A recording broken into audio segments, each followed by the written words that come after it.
మేము బాధ్యతలు స్వీకరించిన 48 గంటల్లోనే ప్రారంభించి కాంగ్రెస్ ప్రభుత్వ చిత్తశుద్ధిని నిరూపించుకున్నాం.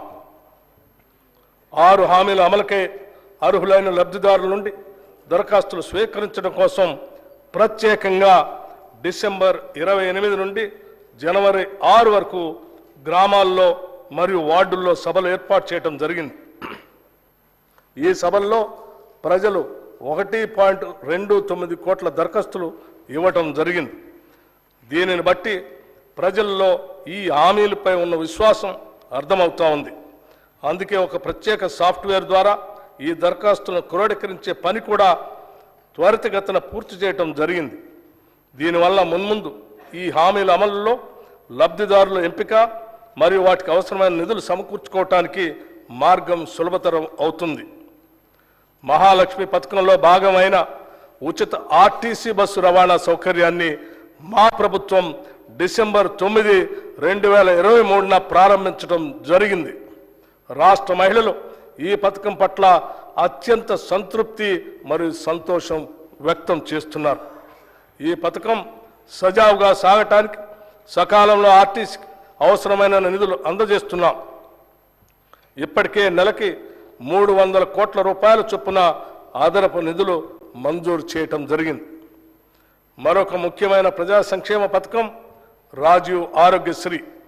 ఈ పథకం కింద మా హామీ ప్రకారం డిసెంబర్ 9, 2023 నుండి వైద్య ఖర్చుల పరిమితిని 5 లక్షల రూపాయల నుండి 10 లక్షల రూపాయల వరకు పెంచడం జరిగింది. గతంలో ఆరోగ్యశ్రీ కింద చెల్లించవలసిన బకాయిలు చెల్లించనందున ఆసుపత్రుల్లో ఆరోగ్యశ్రీ సేవలు నిలిచిపోయి సామాన్య ప్రజలు తీవ్ర ఇబ్బందులు ఎదుర్కొన్నందున మా ప్రభుత్వం దీన్ని ప్రాధాన్యతగా తీసుకుని గత బకాయిలను కూడా వెంటనే విడుదల చేయటం జరిగింది.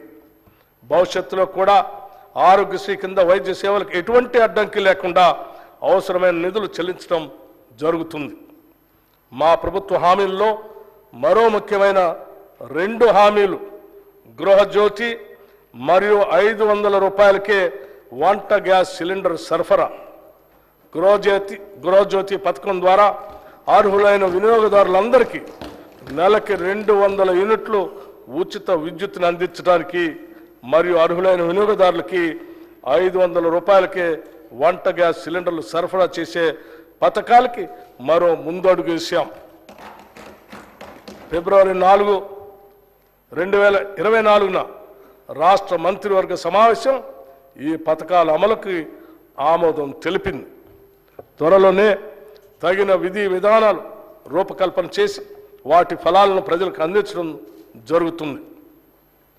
మహాలక్ష్మి, రైతు భరోసా, ఇందిరమ్మ ఇళ్ళు, చేయూత, యువ వికాసం హామీల అమలుకు మా ప్రభుత్వం చిత్తశుద్ధితో ఉంది.